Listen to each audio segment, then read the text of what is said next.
Correcto. Buenas tardes, bienvenidos a este conversatorio de la Fundación por el Desarrollo de los Valores Cívicos y Políticos. La fundación que organiza este conversatorio está conformada por un grupo de panameños preocupados por la situación de nuestro país y que necesitamos iniciar o creemos que necesitamos iniciar un proceso de acercamiento, de debate profundo de los temas que preocupan al país. Nuestro propósito no es político partidista, nuestro propósito no es el de realizar una crítica fácil ni el señalamiento con el dedo a nadie. Nuestro propósito es el de aportar. Tenemos la firme intención de generar ese debate que hace un vacío, que genera preocupación por su ausencia y que nosotros creemos que es necesario. Para ello traemos temas de actualidad, de diversos calibres, entre económicos, políticos, filosóficos. En esta ocasión nos trae aquí la preocupación por dos proyectos de ley que se encuentran en discusión en la Asamblea Nacional de Diputados, que merecen una atención particular. Ellos establecen o pretenden establecer modificaciones importantes al Código Penal de la República de Panamá. Código que merece un estudio científico. Hemos leído artículos de profesores de la Universidad de Panamá que señalan que la organización de temas y contenido del Código Penal se ha visto, de manera científica, se ha visto perturbada por la constante modificación y reformas que no contienen un fundamento científico adecuado y que no se integran al código como debería ser. Estas preocupaciones, como juristas, deben estar a la luz del día, deben motivarnos a nosotros, pero no solamente para intercambiar impresiones o ideas en los chats o por email, sino que creo que merece un debate con personas que nos puedan hacer llegar reflexiones científicas con fundamento. Es por ello que esta tarde la Fundación ha tenido la posibilidad de invitar a dos juristas, madre e hija, la doctora Auremérita Guerra de Villarás, profesora universitaria de, me acabo de enterar, de más de 6.000 abogados de varias generaciones, que ha escrito libros, ha sido magistrada. Bueno, la presentación de la profesora y amiga, la doctora Auremérita Guerra de Villalaz, no es necesaria. Yo creo que su nombre lo dice todo. Y tenemos a Gretel Villalaz, abogada, con una amplia hoja de servicio, tanto en la vida privada como pública, y que también ejerce en el ámbito penal, quien ambas nos van a tratar estos dos proyectos de ley que generan preocupación y que están en debate en la Asamblea y que yo no he visto en ningún otro foro un estudio al respecto. Se trata de, por un lado, la propuesta un poco sorprendente de la eliminación de las penas accesorias, que es una modificación profunda del Código Penal y que yo nací como jurista con su existencia, yo no sé si científicamente y la historia de la institución permite su eliminación de manera tan fácil. Y por el otro lado, tenemos el proyecto de ley que establece o pretende establecer la extinción de la propiedad privada de una manera un poquito, me parece, audaz y que podría generar incongruencias y violaciones de derechos humanos. Este es el marco de discusión y de conversación que tenemos esta noche. Yo solamente les quiero pedir, antes de pasarle la palabra y la pantalla a las juristas invitadas, le voy a pedir a los invitados que pongan sus micrófonos en silencio. Vamos a darle, por un lado, a la doctora Villalaz y por el otro a la licenciada Gretel Villalaz, 25 minutos de ininterrumpida presentación. Y luego vamos a permitir las intervenciones ordenadas, breves, concisas, precisas de cada uno de los que están participando y nos están escuchando. Sin más, les cedo la palabra. No sé, ustedes, ¿quién desea comenzar? Muchas gracias, licenciado Corbetti. Bueno, nosotras establecimos que la doctora iba a hablar sobre el proyecto, o va a hablar, perdón, sobre el proyecto que elimina la pena accesoria, que es el 640, y yo voy a hablar del proyecto de ley 625, que se presentó primero y que es sobre el tema de la extinción de dominio de bienes ilícitos. Bueno, obviamente que casi yo soy como la telonera, porque la doctora Villalaz, pues por supuesto que es la estrella aquí, pero vamos a compartir la pantalla para poner algo de la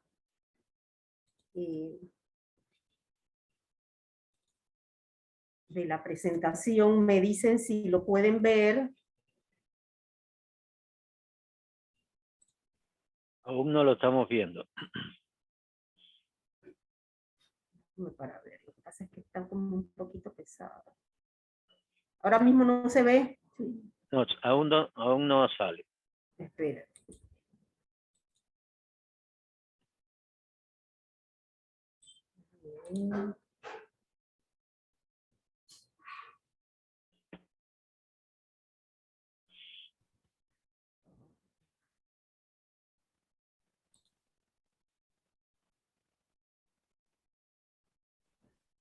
Ahora no lo encuentro.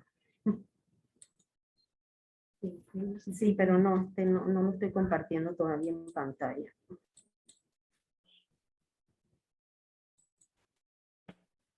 Digo, aunque me sale como que lo puedo compartir. No, nuevamente. Aquí está.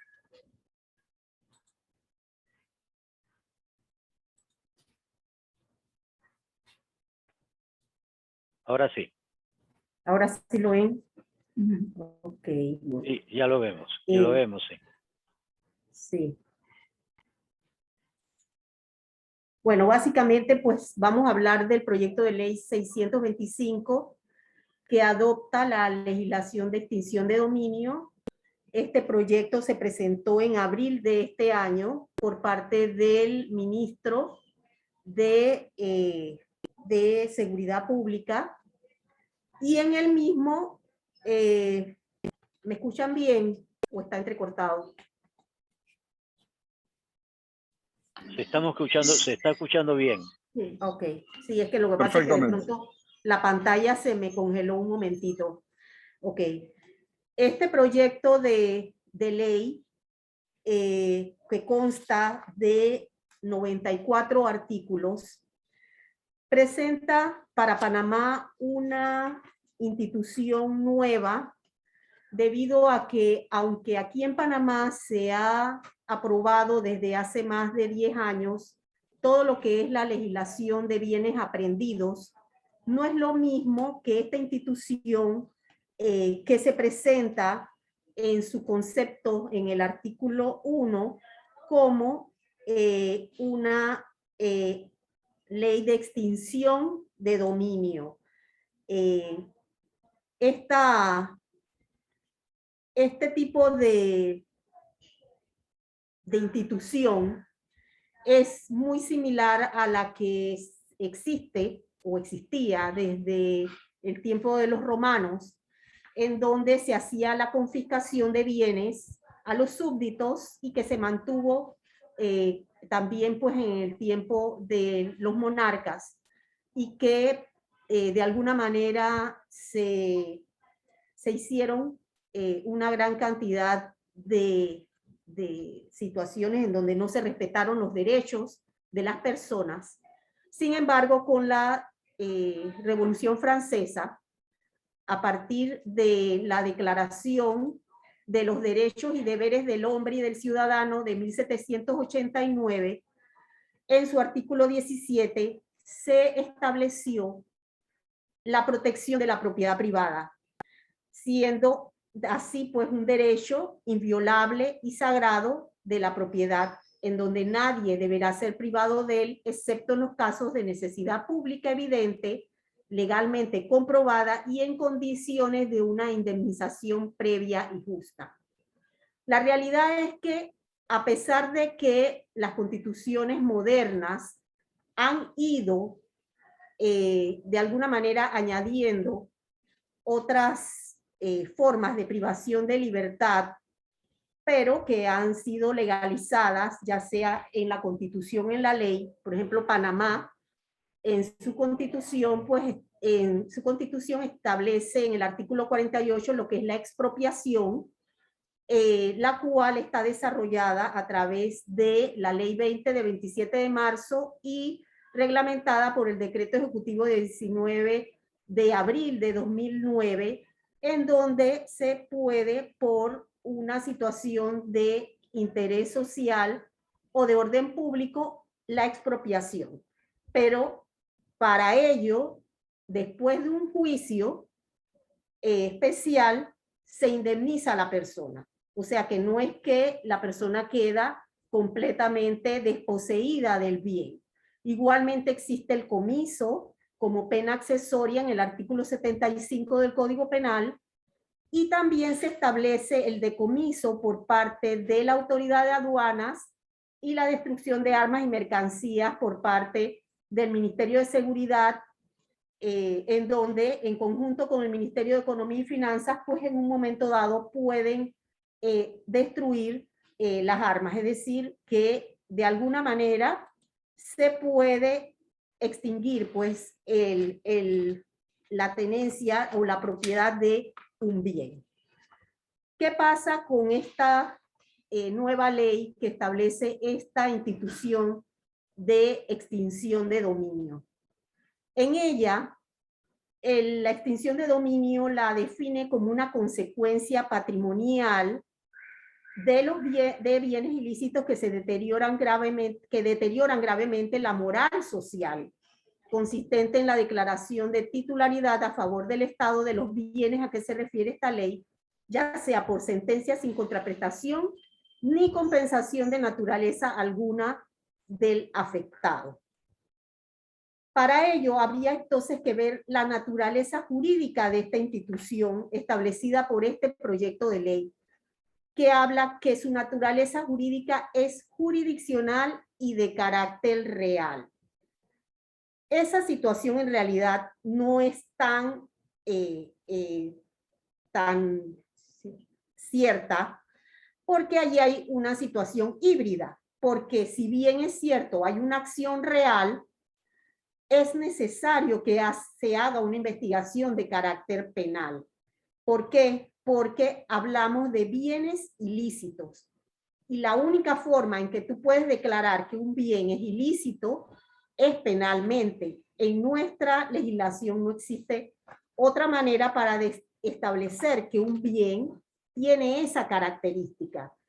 Sin embargo, pues entonces existe este proyecto que de alguna manera se fundamenta, por un lado, y lo dicen desde el inicio cuando se establece la exposición de motivos, se señala que esto va de acuerdo pues a los antecedentes internacionales de la Convención de Naciones Unidas sobre tráfico ilícito de estupefacientes, así como por las recomendaciones del Grupo de Acción Financiera GAFI, y también siguiendo un modelo que tiene aproximadamente 10 años de extinción de dominio de la Oficina de Naciones Unidas contra las Drogas y el Delito, UNODC.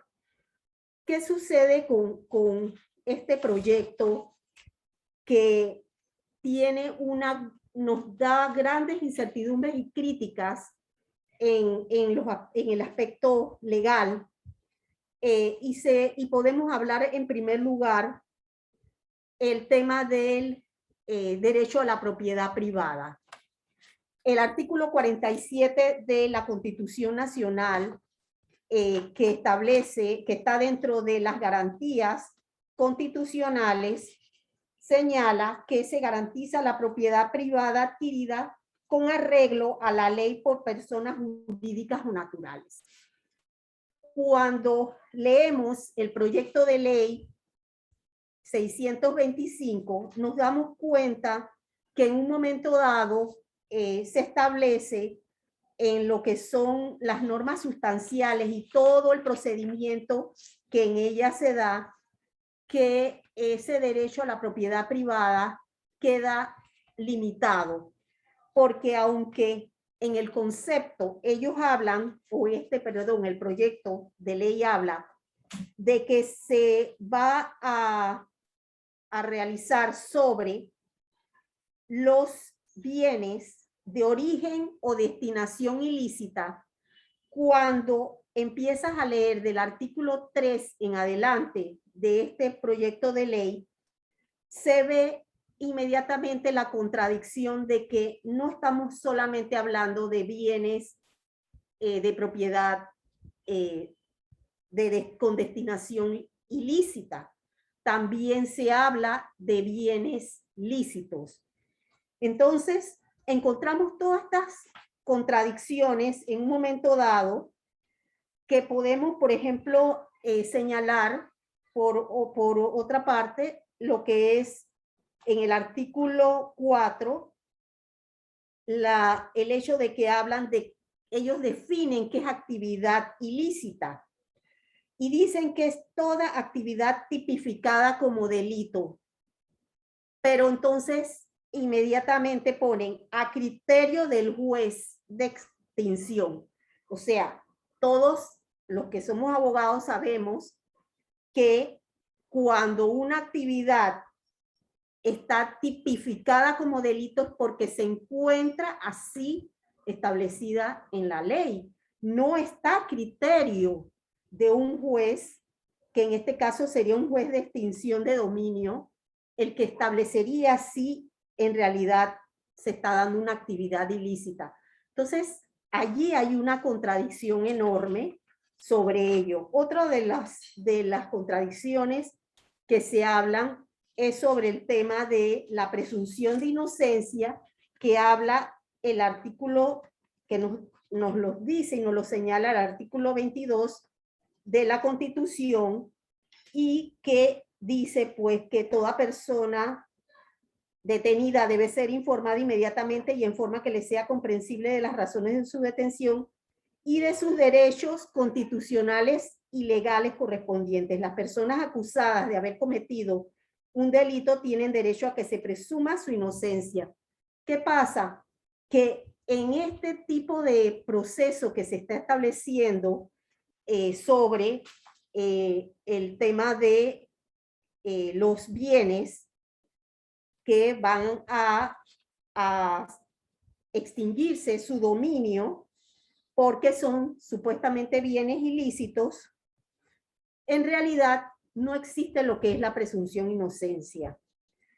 Y eso es una de las situaciones que también definitivamente son cuestionadas y deben ser cuestionadas por nosotros y que debemos analizar a la luz de la Constitución y de la ley.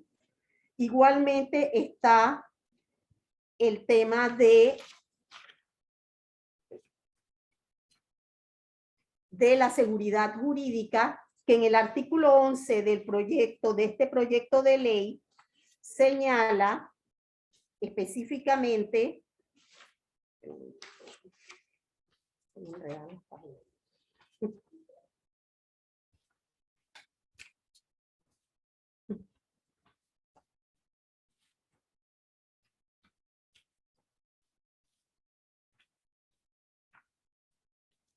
las páginas están traspapeladas.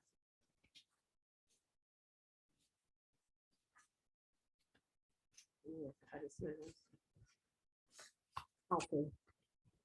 El artículo 11 que habla de, por un lado, la imprescriptibilidad de la acción, es decir, que las actividades ilícitas en un momento dado no, en los casos, la extinción de dominio es imprescriptible.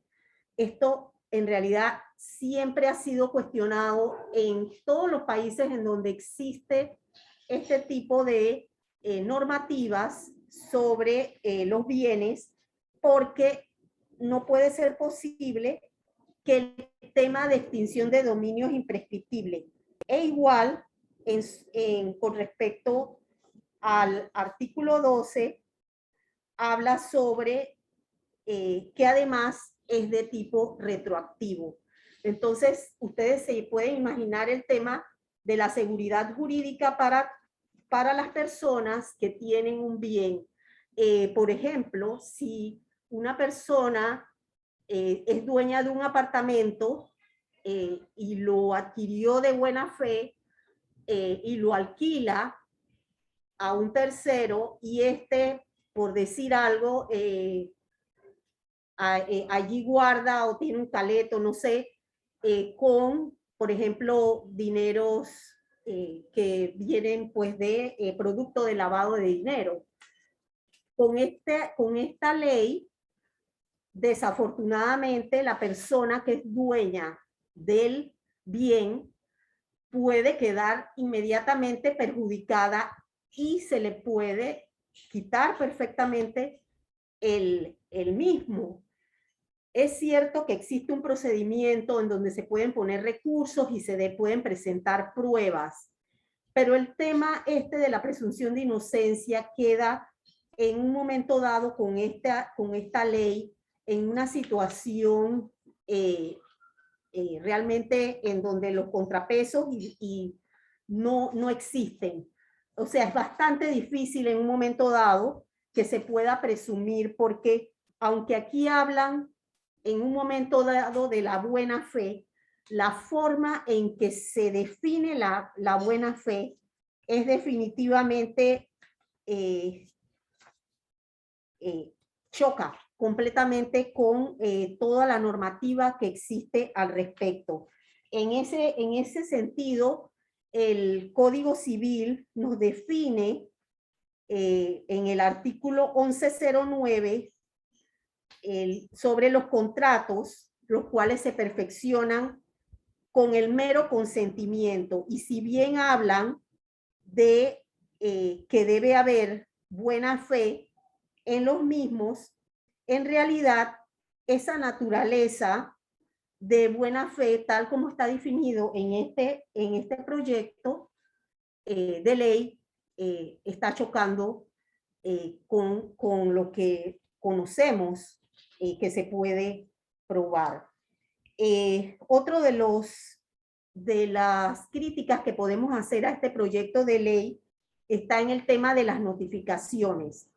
Por un lado, como bien lo sabemos, normalmente las notificaciones se hacen personales. Sin embargo, en este proyecto de ley, desde el artículo 37 en adelante, se señala la posibilidad de que se notifiquen por cualquier medio, es decir, por una llamada en donde se hace un informe o por un correo electrónico. Ese tema de la notificación, que no tiene que ser personal, tal como lo están señalando, y es más adelante ellos hablan la posibilidad de que se puede hacer a través de un emplazamiento, es decir, por un edicto. Si la persona no la han podido localizar y simplemente se hace un informe de que no se ha podido localizar, se va a continuar con el proceso.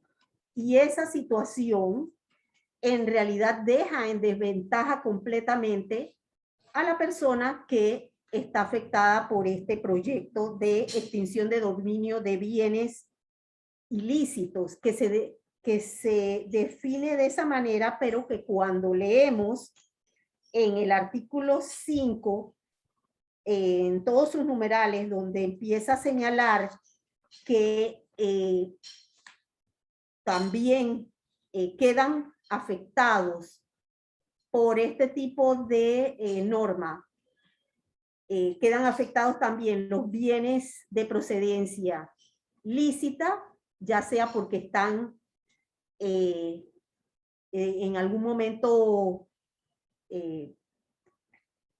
combinados o que estén dentro de un bien ilícito, es suficiente para que se considere que debe ser afectado por este proyecto de ley. Igualmente, nos preocupa que el proyecto de ley señala una jurisdicción nueva, en donde va a haber un fiscal de dominio de bienes ilícitos, va a haber jueces y un tribunal superior de apelaciones de dominio de bienes. Entonces, ¿qué pasa con esto? Que dice la ley que esta nueva jurisdicción se va a crear con el presupuesto que tiene el órgano judicial.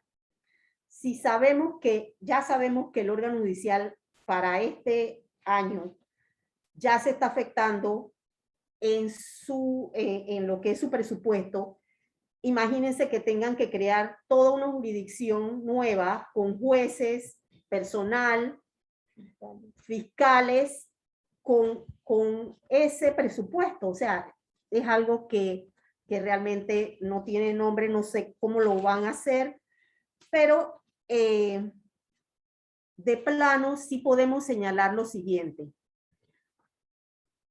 Es cierto que este tipo de ley existe en Colombia, pero Colombia tuvo que cambiar su constitución para poder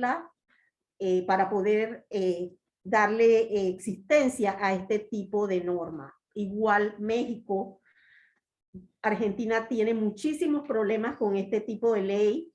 Existe en Honduras y Guatemala, pero como lo señalamos, está siendo muy cuestionada porque desafortunadamente se violan muchos derechos y en algunos momentos se ha visto que no se utilizan con los argumentos, con las políticas en materia jurídica, sino a capricho en un momento dado por personas que detentan el poder.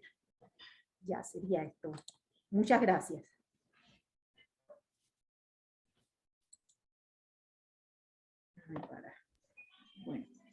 Muchas gracias, Grete. Como ven, la noche me está acorralando. Seguimos aquí. Queremos agradecerte tu presentación. Tengo inmediatamente algunas preguntas. Voy a hacer algunas preguntas y voy a invitar a los que nos escuchan a que puedan participar. Vamos a abrir los micrófonos para preguntas o intervenciones breves, precisas, concisas. Lamentablemente, por razones de tiempo, si se alarga, voy a tener que cortarlo. Así que les solicito brevedad y concisión. Mira, hay muchos temas que me llamaron la atención de lo que nos planteas, pero me llamó mucho la atención el tema de que estamos creando una nueva jurisdicción.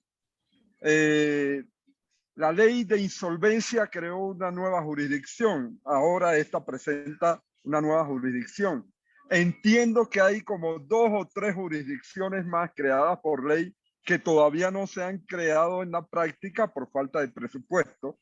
Y me preocupa que nuestro legislador, y aquí tenemos una diputada, me podría ayudar, está creando jurisdicciones. Y la pregunta es, ¿no estamos atomizando el órgano judicial de nuevas jurisdicciones en lugar de hacer un análisis metodológico, científico, de atribuir materias a ciertas jurisdicciones y crear las que sean necesarias? Digo, bueno, no sé, digo, la verdad es que como lo había señalado al inicio, el proyecto 625 realmente su redacción es muy similar a las normativas que existen en otros países. Pero como he señalado, ha sido sumamente difícil poderlas ejecutar por parte de el personal que se ha establecido en la ley, porque efectivamente pues no existe el presupuesto para ello. Aparte de todo, honestamente, nosotros consideramos que la legislación de extinción de dominio en realidad es inconstitucional. O sea, de plano, para nosotros es inconstitucional. Por eso es que hasta la fecha, Panamá siempre se ha manejado es con la ley de bienes aprehendidos sobre esta materia y se fundamenta en procesos penales para que efectivamente los bienes que están relacionados con delitos sean en un momento dado comisados. Es más, mucha de la redacción que encuentras aquí es muy similar a la que existe en las leyes de bienes aprehendidos, que es una ley que ha sido modificada desde los años fines de los 90 para acá, y que realmente trata de manejar este tema de los bienes ilícitos. Eso existe, lo único que no de esta manera, en donde no importa que haya o no un proceso penal. Esto es completamente independiente. Ni siquiera, vamos a poner, por ejemplo, el Tribunal de Cuentas. El Tribunal de Cuentas actúa cuando ya existe un proceso penal en un momento dado donde ha sido afectada bienes del Estado. Acá no hay nada, no es necesario que exista ni siquiera una investigación penal. Es suficiente con que el fiscal considere que quizás hay un enriquecimiento ilícito o que quizás haya una situación en donde se pueda prever que quizás hay un lavado de dinero para inmediatamente comisar los bienes. Y la parte grave que vemos en este proyecto de ley es que, por ejemplo, se pueden escuchar las conversaciones, se pueden hacer escuchas telefónicas, obviamente, que aprobadas por el juez, pero lo que quiero decir es que todavía puede no haber un proceso penal y ya se pueden estar haciendo escuchas telefónicas. Entonces, esa situación dentro del proyecto realmente con respecto a la jurisdicción, vemos que sí, se crea una nueva jurisdicción, se va a crear nuevos posiciones y puestos de trabajo y situaciones de poder, pero desafortunadamente creemos que si se hiciera un trabajo adecuado con las normas que existen en la actualidad, se puede lograr lo que se está tratando de ver con esta ley que es más directa. Es nuestro concepto, ¿no? Tengo una pregunta porque mencionaste la presunción de inocencia, la retroactividad y la prescripción. Y vaya, puede haber prescripción, no hay prescripción de la acción de extinción de dominio, pero puede haber prescripción de la pena o del delito. Entonces, quiere decir que yo te puedo extinguir tu dominio, tu propiedad, aun aunque no seas sancionado penalmente. ¿Es cierto? Así es, así es. Costa Rica, por ejemplo, ellos han estudiado muchísimo esta figura, esta jurisdicción, y ellos, por ejemplo, les preocupa muchísimo y nosotros estamos en la misma línea, que cómo es posible que, por ejemplo, te van a hacer un proceso de extinción de dominio y de pronto a la final le sales inocente.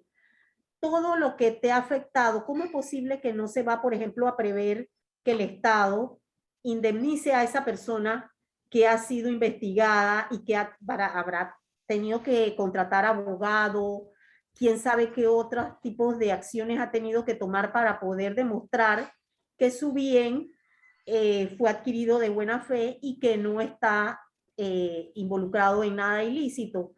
Pero además de eso, lo que señalas, el tema de la imprescriptibilidad, ese tema es sumamente peligroso y realmente va absolutamente contra la Constitución y la ley.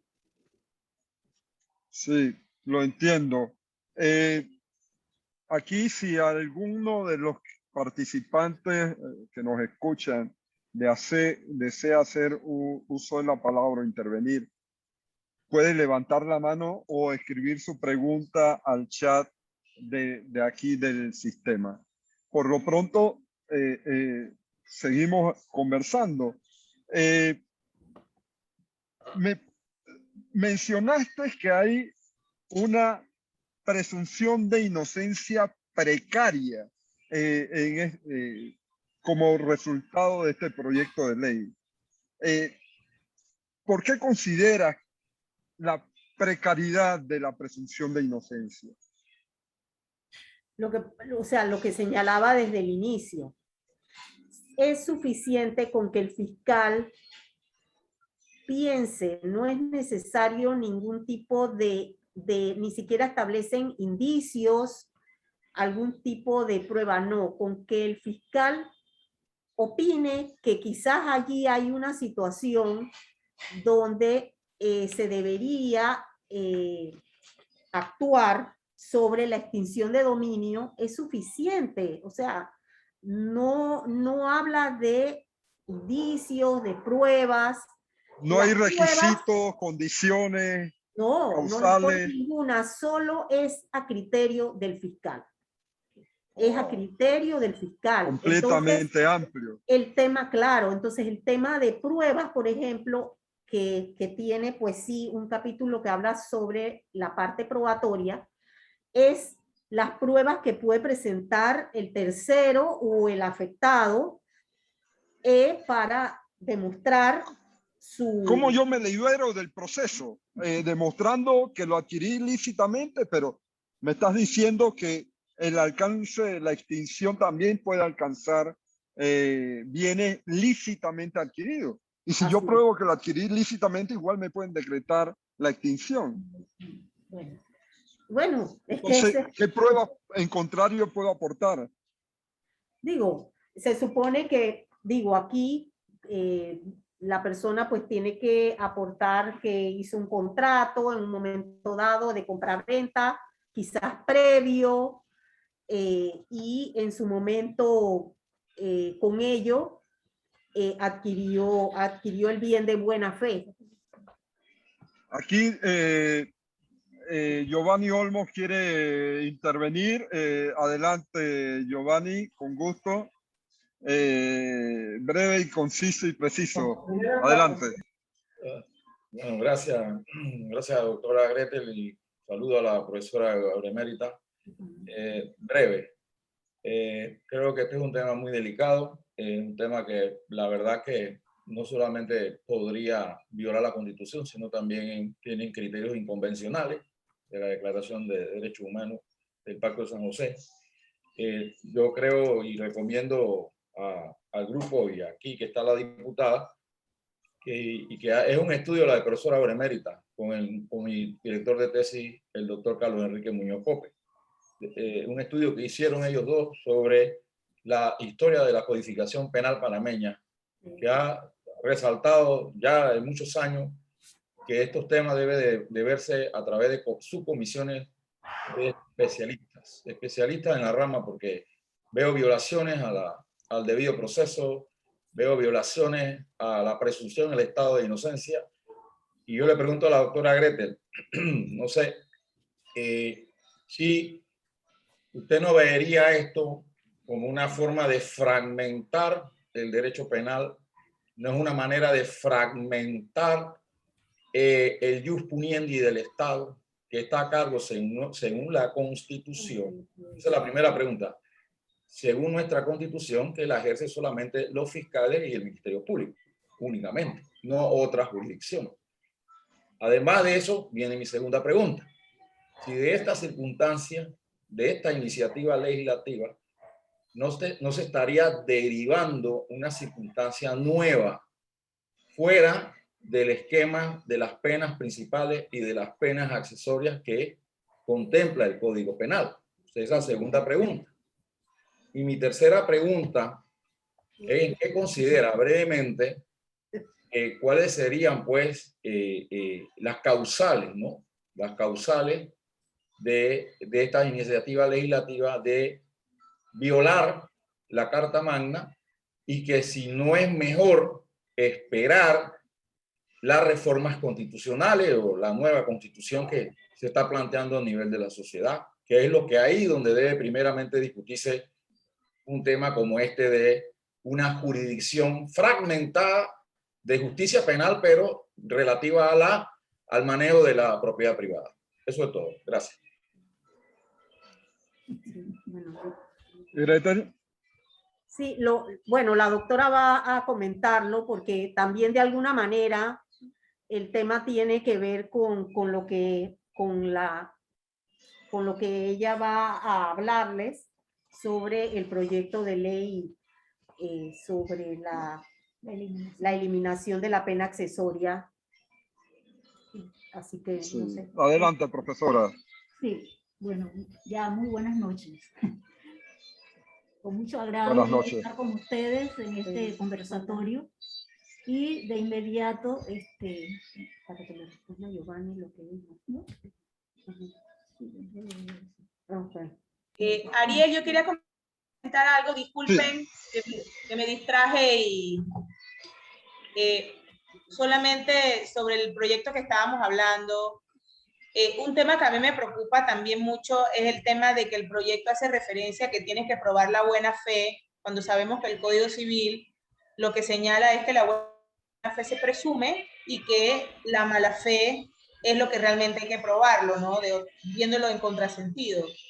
Entonces, el proyecto hace referencia exclusivamente a que tengo que probar la buena fe, cuando en realidad va en contraposición, no solamente por lo que mencionaba Gretel de la presunción de inocencia y todo lo demás, sino además en el tema de ese principio donde únicamente se debe entrar en juego, como quien dice, investigar, aparte de todo lo que han mencionado, de que va a haber un proceso penal y demás, es el tema de que es incongruente que señale la misma ley que tengo que probar la buena fe.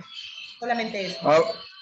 Sí, siguiendo tu razonamiento, Corina, cuando el proyecto dice que tengo que probar la buena fe, me parece que estoy invirtiendo la carga de la prueba y que la persona tiene que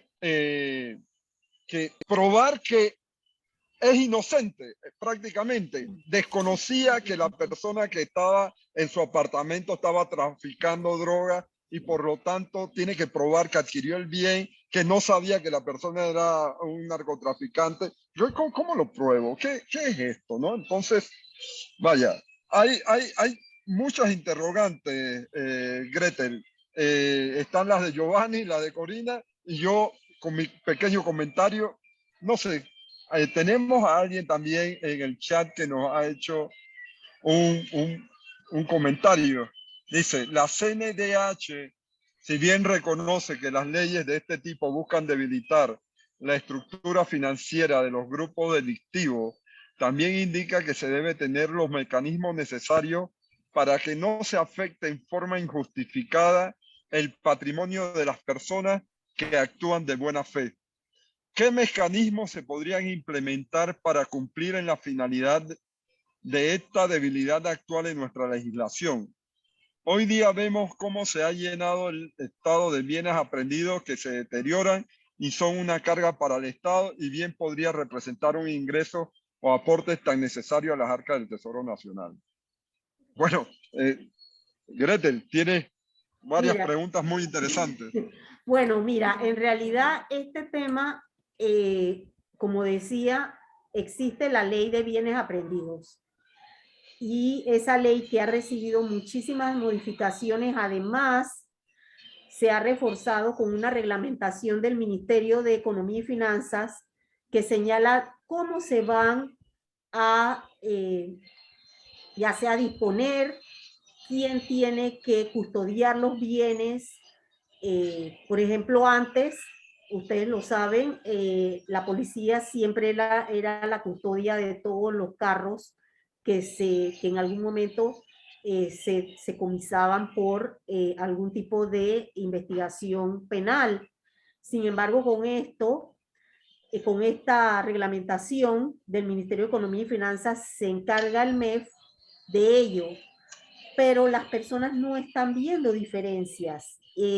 Desafortunadamente se sigue viendo que hay afectaciones a bienes, muchos se están perdiendo, no se, por ejemplo, en un momento dado no se venden o no se mantienen adecuadamente para que al final del proceso se disponga de ellos.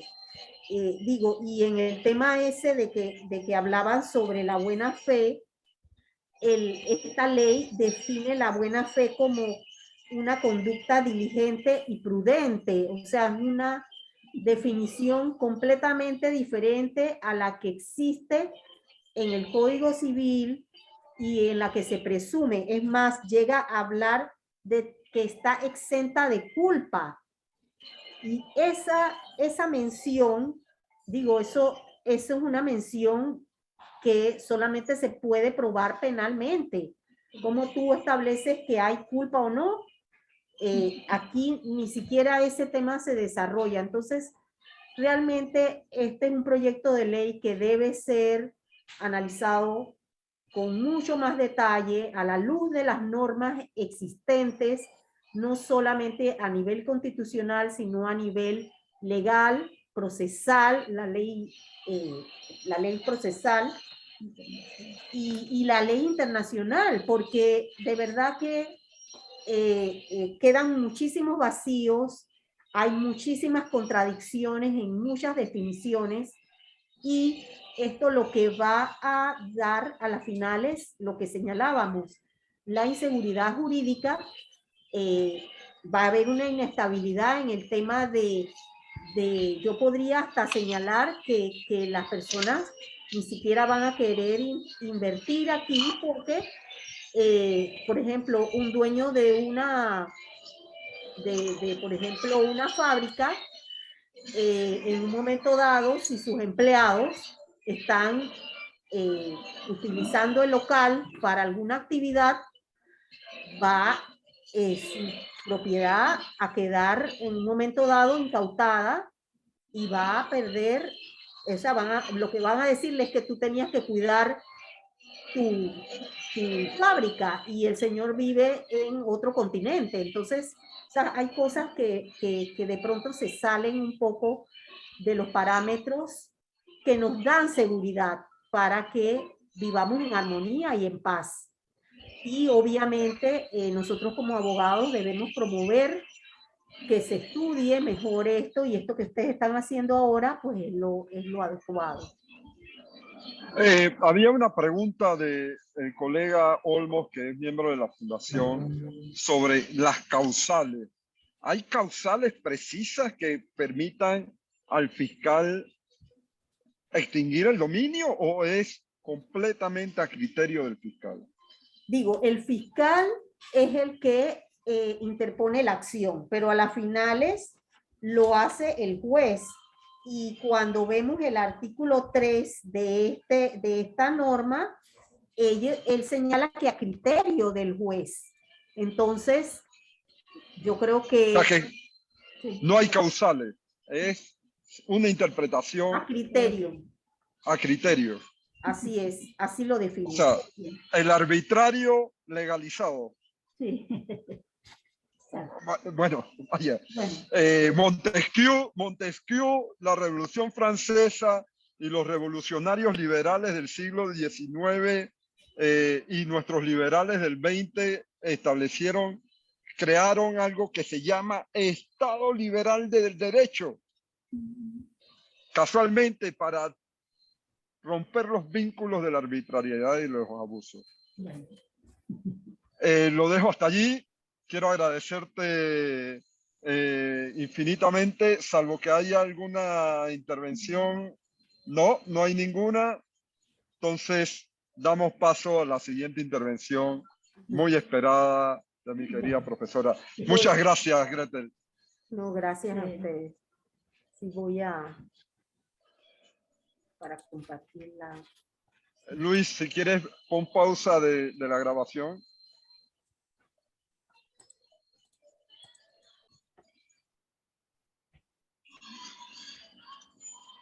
Tenemos la intervención de la doctora profesora de Generaciones de Abogados, ahora emérita Guerra de Villalaz, sobre el tema de la eliminación de las penas accesorias del Código Penal. Me van a hacer volver a sus clases, profesora. La verdad es que creí que no lo iba a tener que hacer, pero me voy a dar cuenta después de esto que no sé nada de derecho penal. Me va a regañar usted, ¿eh? No creo. Saben mucho de derecho penal ustedes. Bien. Gracias. Bueno, muy buenas noches. Con mucho gusto hacemos un comentario general sobre este proyecto de ley número 640 que fue presentado el 19 de julio del presente año por el honorable diputado Raúl Pineda y presentado a la Comisión de Gobierno, Justicia y Asuntos Constitucionales.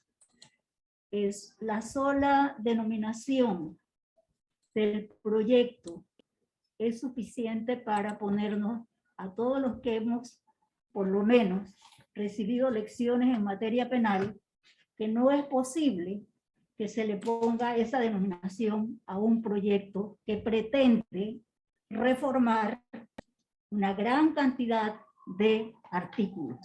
O sea, 57 artículos son reformados a través de este proyecto. Y se pretende, pues, eliminar las penas accesorias, y dice allí en algunos delitos. Yo creo que ese es un ataque directo a lo que es el manejo científico de lo que es el derecho penal y la elaboración del proceso codificador en los países serios, ¿no? Y se manejan con una constitución. Un código como el nuestro, el Código Penal, por lo menos se antecede de una comisión redactora, luego una comisión revisora y de consulta especialmente a las personas más versadas en la materia. Este proyecto da muestras de que eso no se hizo. No se hizo porque no puede ser que se elimina la pena accesoria en algunos delitos cuando los códigos en la parte de la redacción y denominación de los elementos constitutivos del hecho punible lo divide tomando en cuenta tres aspectos. El primero de ellos, los delitos que pertenecen al ser humano, a las personas. En segundo lugar, los delitos que pertenecen a la sociedad. Y luego, los delitos que pertenecen al Estado. ¿Qué significa eso? Que los bienes jurídicos que se van a tutelar a través de las normas tienen que tomarse en cuenta y ubicarse con precisión en cada uno de ese tema. Y así mismo digo el código, con todos los errores que haya podido tener nuestros códigos desde partiendo de del 16, del 82 y con el de ahora del 2007, no ha dejado de cumplir con ese requisito formal de que se ubican las normas jurídicas que describen hechos punibles, o sea, delitos, siguiendo esas pautas. En este caso, al decir que en algunos delitos del Código Penal, eso ya está cometiendo un error desde el punto de vista científico penal, ¿no? ¿Qué es lo que pretende este proyecto? Por un lado, olvida que nosotros tenemos primero bases constitucionales en la elaboración de la codificación del país, ¿no? Y en el caso del derecho penal, hay que tomar en cuenta las garantías constitucionales, especialmente la que tenemos ahora mismo en pantalla, de que las personas no pueden ser privadas de su libertad, sino mediante mandamiento escrito de autoridad competente, expedida de acuerdo a las formalidades legales y por motivos previamente definidos en la ley, ¿no? Y además de eso, ese mandamiento están obligados a dar copia al interesado cuando la pida. También se habla pues del delincuente sorprendido infraganti, y que entre esas garantías constitucionales está de que una persona no puede estar detenido más de 24 horas sin ser puesto a órdenes de la autoridad competente. Por otro lado, no hay prisión, detención o arresto por deuda u obligaciones puramente civiles. Otra norma que citamos rápidamente de carácter constitucional es la 22, de que toda persona detenida debe ser informada inmediatamente y en forma que le sea comprensible de las razones de su detención y de sus derechos constitucionales y legales correspondientes.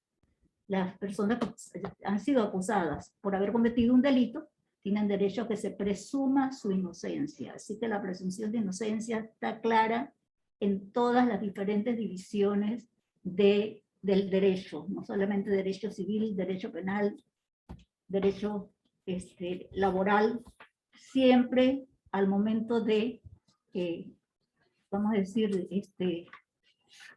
conocer de un caso en donde esté envuelta, desde luego, los seres humanos, lo primero que hay que tomar en cuenta es que por más cargos que se le hagan, hay que presumir la inocencia de la persona.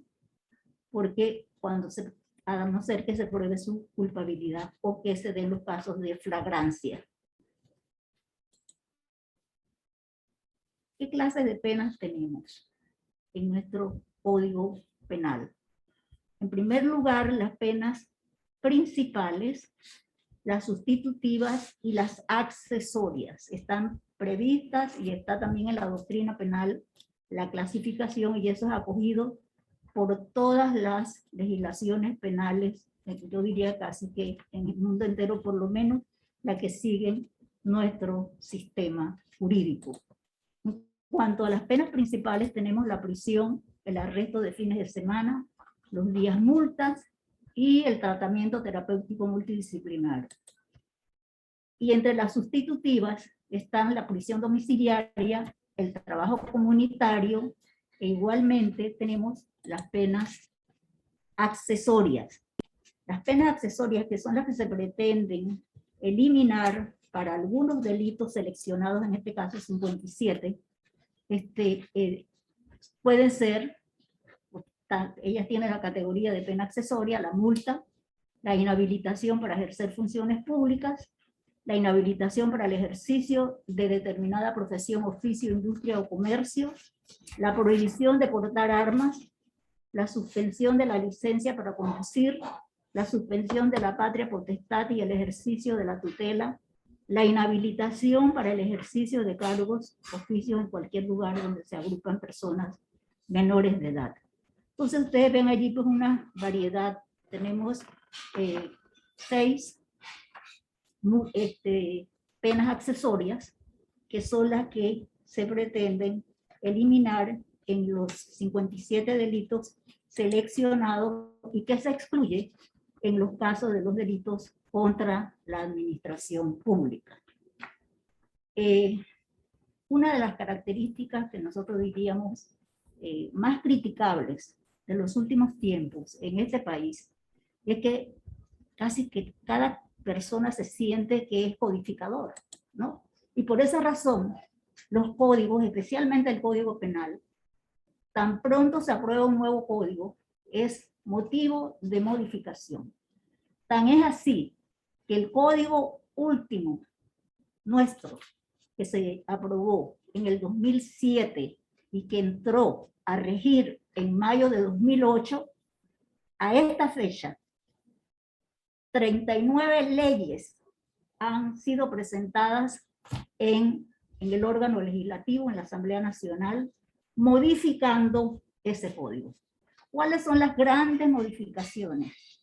Aumentos o rebajas de penas, o creación de algunas figuras delictivas, ¿no?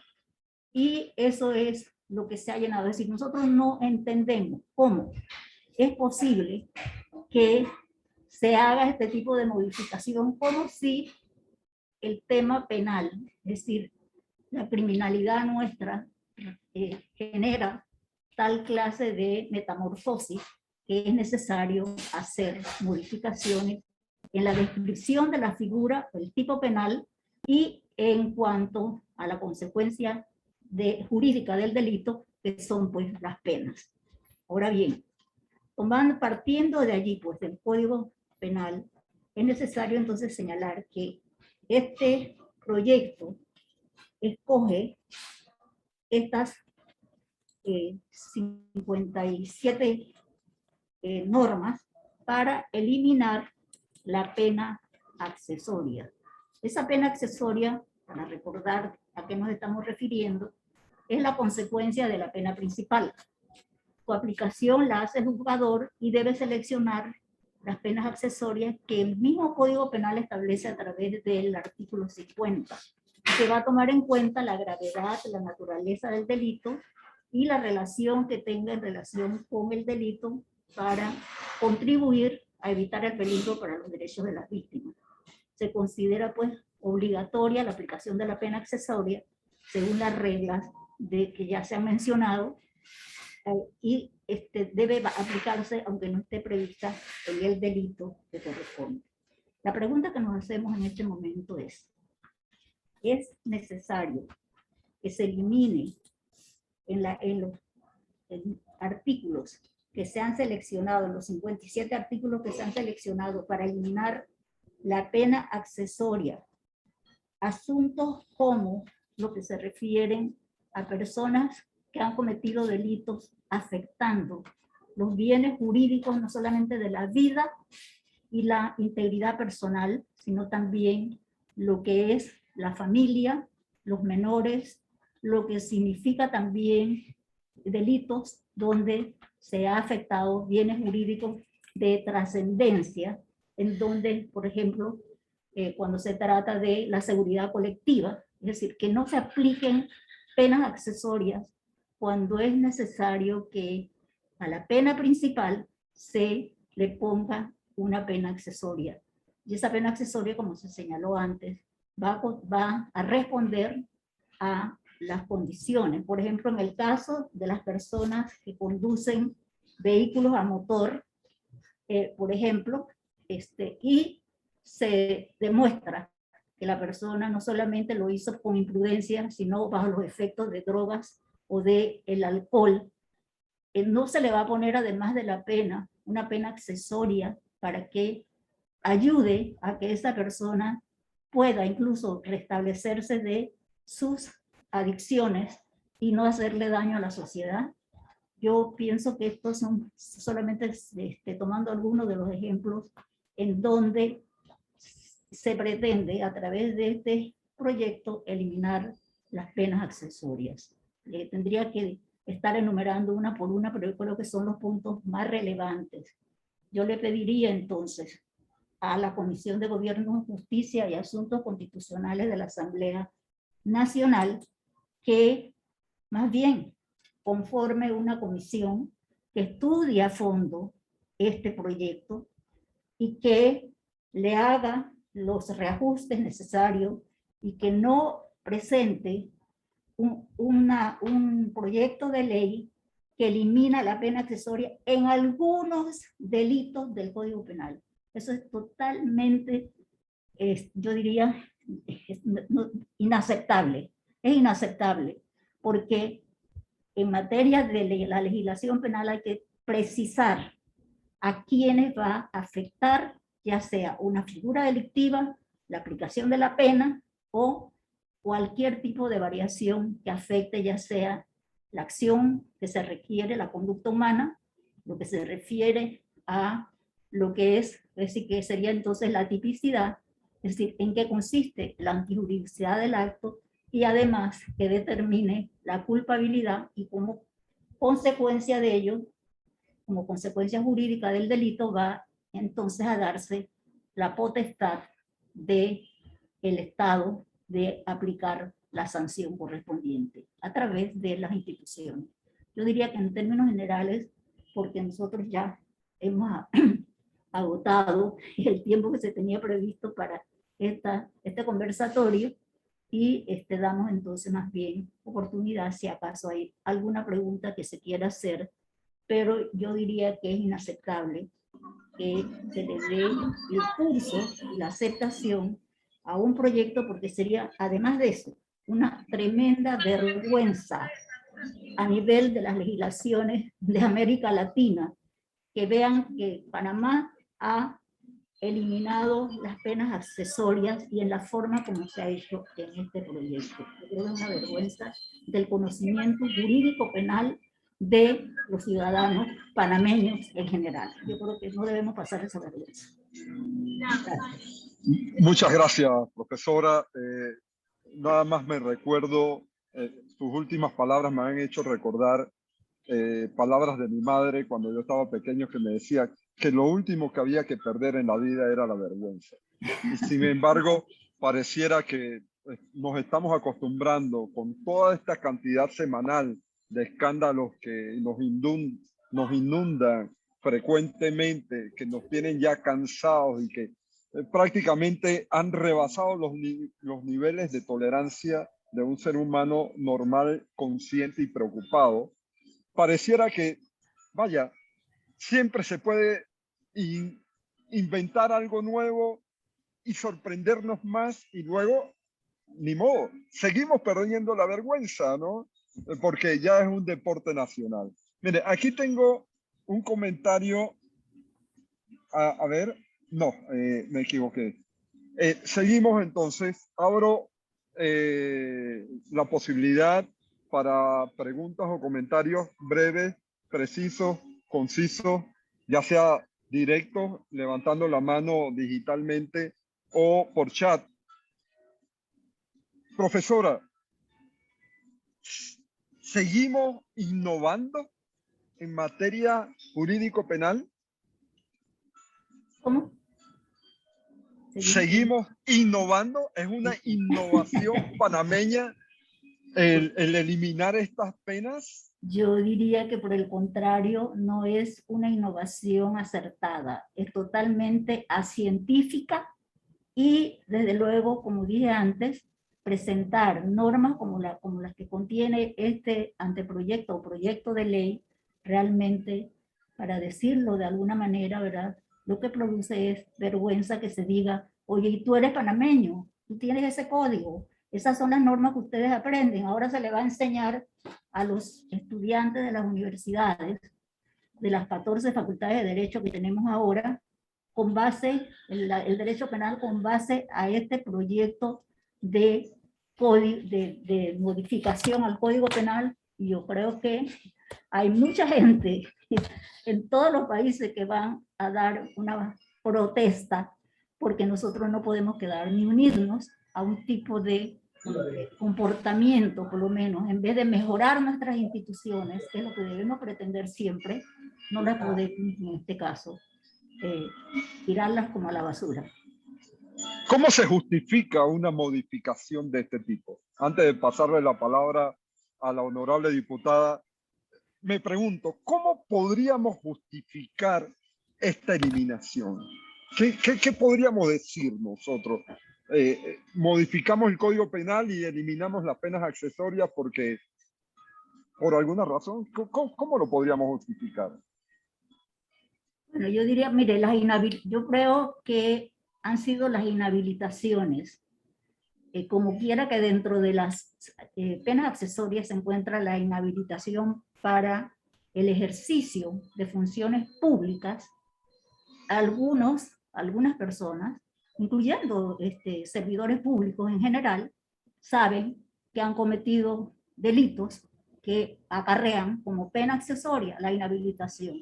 Y eso no les permitiría, ¿no?, presentarse como candidatos, ni en los puestos políticos, ni en los otros puestos que se dan de otra naturaleza. Entonces, yo creo que lo que se está tratando es de encubrir una situación que las personas se sienten ya candidatos a ser punibles por hechos que acarrean la inhabilitación del ejercicio de los cargos políticos, públicos, y además de eso ya vimos el comercio, todas las otras inhabilitaciones que se hacen para los oficios y demás actos que las personas desempeñan en este país.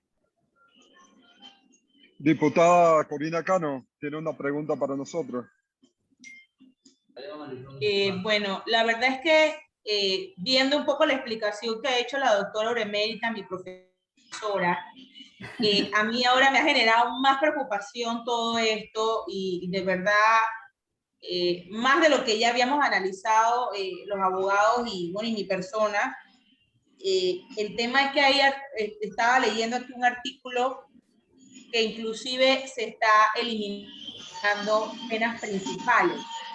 Porque hay un artículo que ellos quieren modificar, que es el artículo 149, que hace referencia a su equivalente en días multas o arrestos de fines de semana, que definitivamente genera más preocupación todavía porque agrega inclusive la posibilidad de eliminar penas principales. Y creo que a nivel, como bien lo señala la doctora Uremérita, a nivel doctrinal y a nivel internacional quedaríamos muy mal con una norma donde no se va a tener esa opción por parte del juez.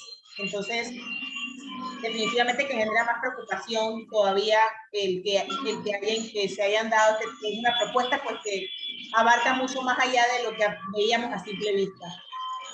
Así es, sí. No cabe la menor duda que es preocupante. Tenemos la colega Getzel que nos visita desde Chiriquí, que desea hacer una pregunta. Adelante, Getzel. Hola, muy buenas noches. Primero que nada, pues saludar a mi recordada y apreciada profesora, la doctora Uremérita. Fui estudiante también suya. Bueno, rápido, por razones de tiempo, mi aporte, pues mi opinión personal. Concuerdo con usted, definitivamente es obvio que hay una sola pena accesoria que es la que en este momento molesta, y es esa, la de la inhabilitación. Y no podemos permitir, ¿verdad?, que se eliminen esas penas accesorias, porque estaríamos flexibilizando nuestra legislación penal. Lo que estaríamos con esto permitiendo que estas conductas delictivas se sigan dando y que no tienen esa represión. Entonces, bueno, básicamente eso, mi humilde opinión. Espero pues por allá, Corina, a la hora que eso llegue a la palestra, me imagino que hay muchos otros diputados que sí están viendo pues con luces largas cuál es la verdadera y la real situación que estamos ahorita mismo viviendo en el país en cuanto a corrupción y en cuanto a todo tipo de acciones, ¿no? Muy buenas noches a todos y muchas gracias. Saludos, profesora. Bueno, igual gracias por tu intervención, porque estoy totalmente de acuerdo con lo que has señalado. Tenemos a Giovanni Olmos, ex fiscal, que desea hacer unas preguntas. Profesora, el tema de la pena principal con la pena accesoria, yo pienso que está basado en la teoría del hecho punible, en la teoría del bien jurídico protegido. Yo veo que la intención de esta iniciativa es marcarse a delitos que tienen pena menos de 4 años, ¿verdad? Yo lo que estoy viendo, profesora, es que las penas que son bajas, pero que afectan a un bien jurídico muy importante, como usted bien dijo, la quieren como solamente unificar a una sola pena.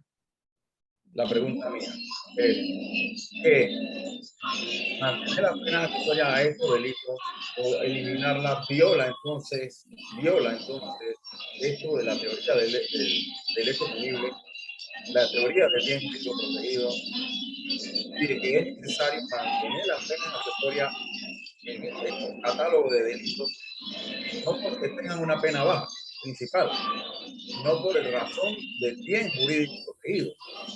Es lo que yo estoy entendiendo de su disertación. ¿Cómo no?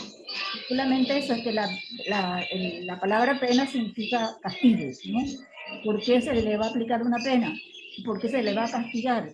Porque ha cometido una infracción, en este caso, de normas creadas por el Estado a través de las instituciones capacitadas para hacerlo, ¿no? Y entonces el Estado asume lo que es la potestad de castigar, es decir, es a través del Estado que tiene ese poder punitivo ante qué hechos, ante los hechos delictivos que se han creado, incluso después de hacer una consulta amplia, porque ninguno de esos hechos punibles, y más aún en tutela o protección de los bienes jurídicos, el Estado responde entonces, y esas son las consecuencias jurídicas del delito. Si se cometió un delito, eso tiene una consecuencia jurídica. Y la consecuencia jurídica conlleva los dos aspectos, es decir, las clases de penas, incluso hay penas sustitutivas. Hay penas no solamente, como vimos antes, ¿verdad? Toda clase de sanciones, pero las penas, como vimos, estas accesorias, se dan para casos muy particulares y lo describe con mucha propiedad el propio código. Y nos dice cuáles son las penas accesorias, quién lo puede hacer, qué elementos debe tomar en consideración para aplicar esa pena accesoria. ¿Sí? Y esa potestad la tiene el juzgador porque es el que ha conocido el caso, el que ha podido incluso pues todo el proceso a través del mismo y llegar pues a esas conclusiones al momento de aplicar la pena. Además, no nos olvidemos que están los otros recursos. Ante esas penas, pues se puede poner un recurso de apelación, ¿no? Incluso, pues, qué sé yo, revisión, casación, todo lo que se tiene para revisar una pena si es que se considera totalmente injusta y que no hay elementos suficientes para aplicarla. Ese derecho se mantiene. Es decir, que en el libro primero habla de las penas, como usted bien ha explicado, y no le es dable al diputado eliminar, ¿no? Para unos delitos, la pena accesoria cuando el mismo libro primero del Código Penal contempla cuáles son los catálogos de penas principales y accesorias. ¿Cómo no? Y se ajusta completamente a los principios constitucionales, a las garantías, y no solamente eso, sino todos los convenios internacionales de protección de los derechos humanos que Panamá incluso ha ratificado y ha incorporado a nuestra legislación. Gracias. Tenemos una intervención de nuestro colega Javier Herrera, que es miembro de la Fiscalía Electoral. Javier. Hay una propuesta que he hecho en la Fiscalía. Buenas tardes, buenas noches.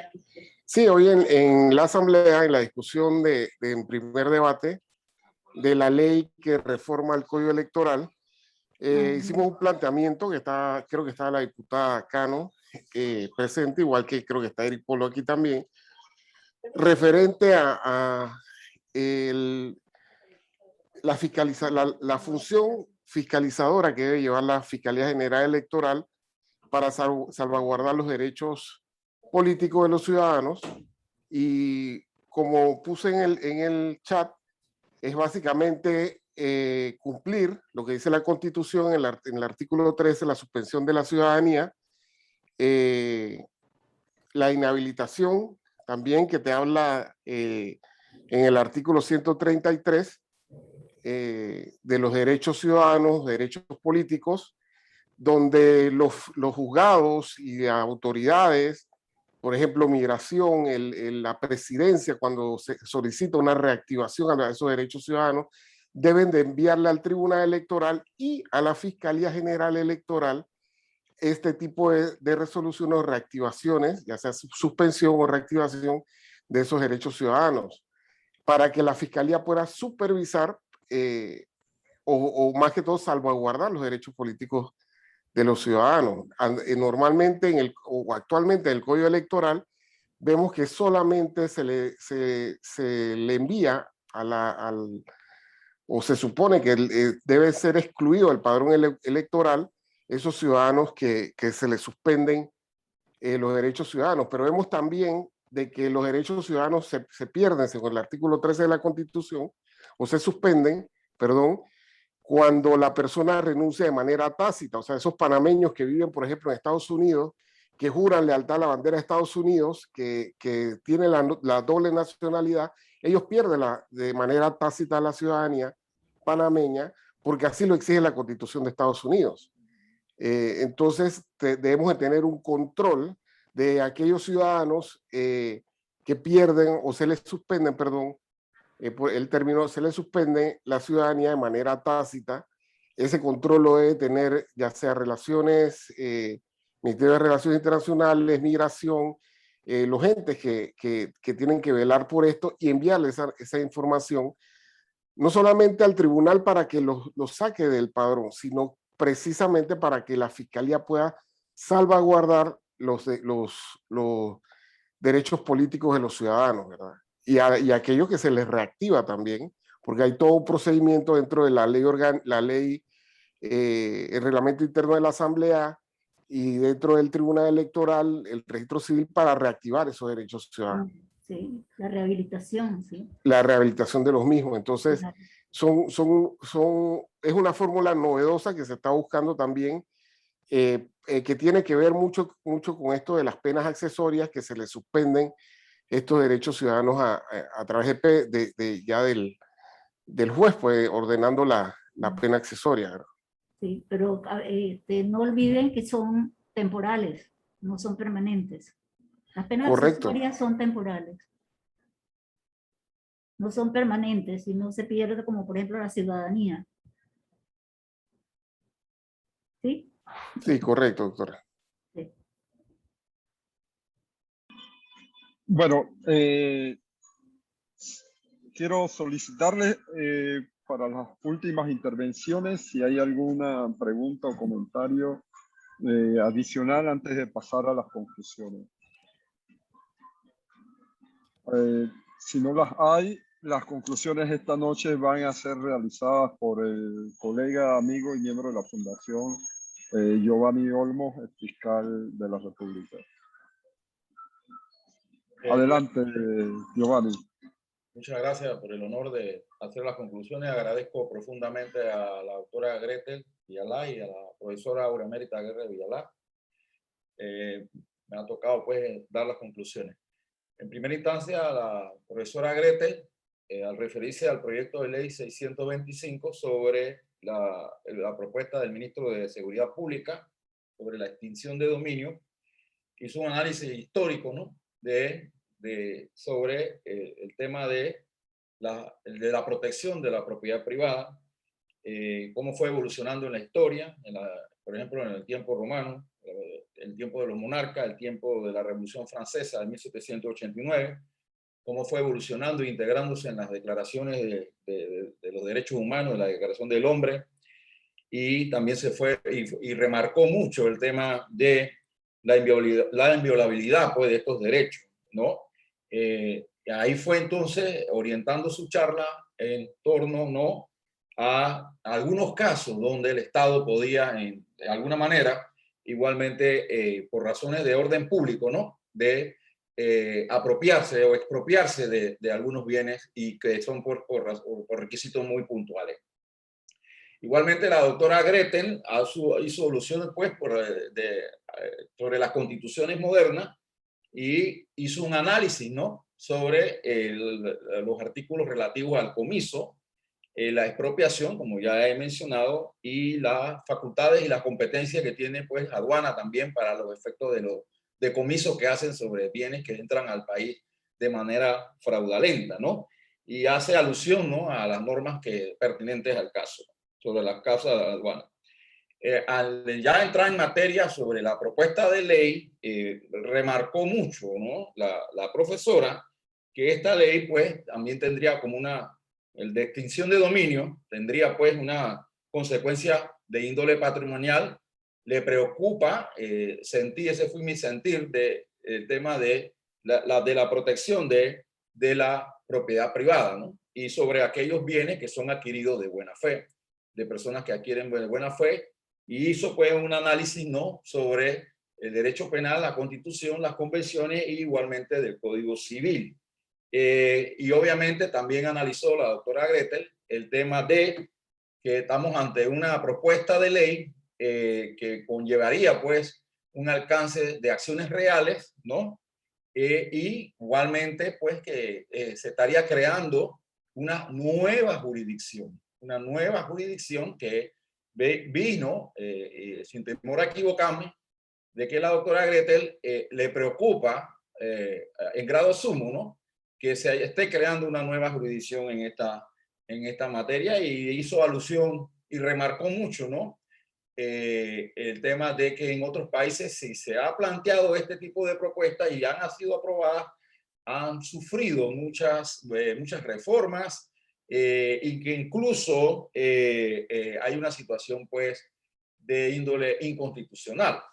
Igualmente, la doctora Gretel hace alusión de que esto es una propuesta de ley híbrida y que conllevaría pues, una investigación pues, de índole patrimonial penal, aparte a lo que adelanta el Ministerio Público, ¿no? Entonces estaría la persona investigada, se bifurca, ¿no?, dos jurisdicciones que en apariencia tienen pues, en unísono una sola situación que debe ventilarse en la vía penal. Entonces, según la doctora Gretel, hay muchas incertidumbres, situaciones inexactas que merecen que sean atendidas, y que es bien importante que nosotros tengamos aquí a una diputada de la República escuchando la conferencia de la doctora Gretel.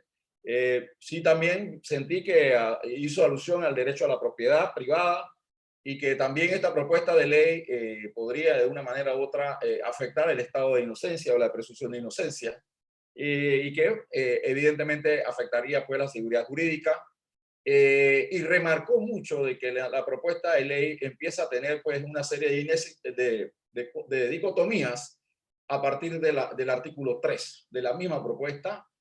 Más remarcó mucho el tema de que en el glosario le da una facultad muy discrecional pues, sobre el principio de adecuación típica. Eso también lo mencionó, y que eso también quedaría pues, en una situación peligrosa y violatoria de nuestra Constitución.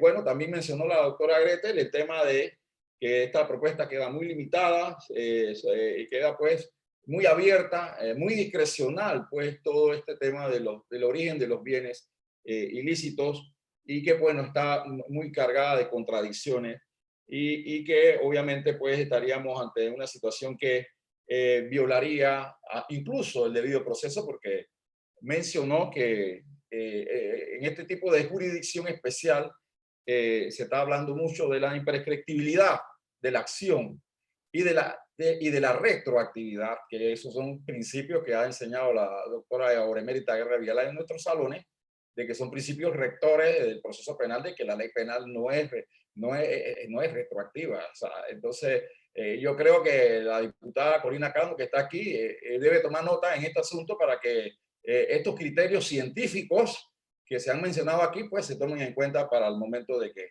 esta propuesta se discuta. Al momento de la profesora Auremérita, en su momento, cuando ya le correspondió hablar de la propuesta de ley 640, que fue planteado por el diputado Pineda, se tomaron en cuenta muchos aspectos.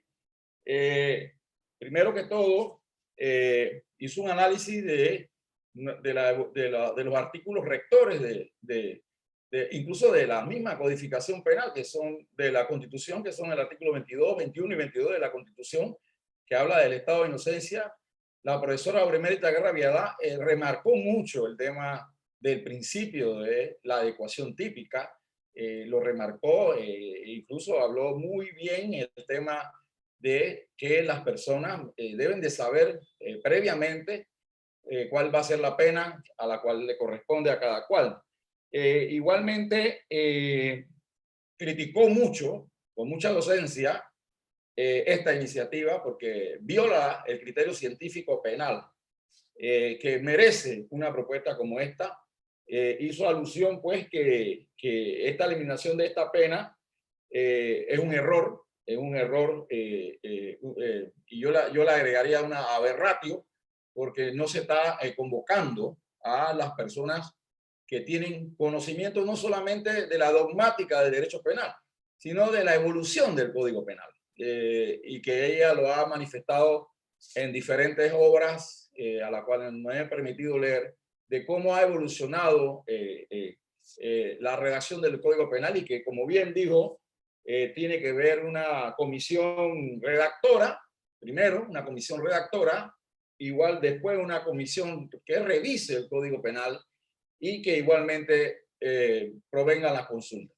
Y en este caso, esta propuesta no tiene esos lineamientos científicos de la ciencia penal para los efectos de que esto se discuta.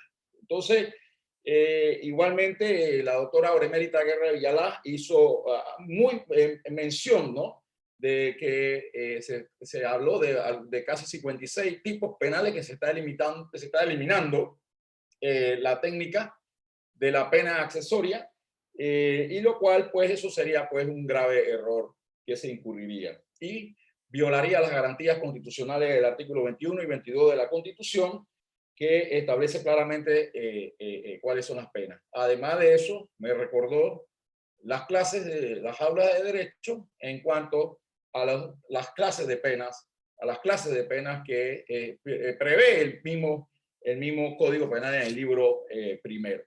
También ella señaló como característica de esta iniciativa aspectos pues de que no se está hablando pues de una comisión codificadora y que han habido más de 39 leyes que reforman el Código Penal, ¿no? A mi manera de ver, yo lo interpreté como parches del Código Penal y no como una comisión codificadora, como ella bien lo dijo en su obra de la evolución del Código Penal, cuando hace mención la profesora Auremérita en su obra de que tenemos nuestra república del año 1903, todos los presidentes mediante leyes especiales asignan una comisión codificadora, que no ha sido el caso de nuestras últimas décadas, y que es interesante que la profesora Auremérita haya señalado que se debe de plantear esto. Entonces, criticó mucho la forma selectiva de escoger, ¿no?, qué norma penal se elimina Y a pregunta de acá, de Ariel Corbetti, ¿por qué entonces se estaba haciendo esto enmarcado en las inhabilitaciones? Y como bien lo dijo la profesora, hay servidores públicos que realmente les conviene que estas situaciones se den y que, bueno, atentan contra una ciencia tan importante en un Estado de Derecho como es las ciencias penales, y es algo que habló la diputada, la profesora. Así que se mantuvo en su criterio del primer momento hasta el final de su charla, de que esto tiene que verlo mejor, y una comisión codificadora o una subcomisión donde estén los profesores de Derecho Penal de la Universidad de Panamá y de todas las universidades, que es lo que yo entendí, para entonces ver si es conveniente o no que se dé esta reforma a nuestro Código Penal. Esas son las conclusiones que me he permitido. Si se me ha pasado algo, le agradezco a las expositoras que lo agreguen, pero muchas gracias, Ariel, por la oportunidad. Por el contrario, te felicitamos porque has recogido con mucha precisión las ideas más importantes que hemos nosotros planteado a ustedes. Gracias. Gracias, doctor. Sí, es escuela, profesora. Quiero agradecerle a la profesora Auremérita Guerra de Villalaz, a quien la estimo y la quiero mucho, a Gretel Villalaz, amiga distinguida, profesional del derecho del país. A ambas la fundación, a través mío, les extiende su agradecimiento por su participación esta noche y por su aporte a la construcción de un mejor país, que es lo que tratamos de hacer en la fundación. Sin más, queremos despedirnos enviándole un fuerte abrazo, invitándolos a que se suscriban de nuestro canal de YouTube, la Fundación para el Desarrollo de los Valores Cívicos y Políticos, y estaremos invitándoles y queremos verlos nuevamente y que participen en nuestros próximos conversatorios. A todos ustedes, un fuerte abrazo, muchas gracias. Gracias, Ariel, gracias, doctor, gracias, Giovanni. Hasta pronto. Hasta pronto. Hasta pronto.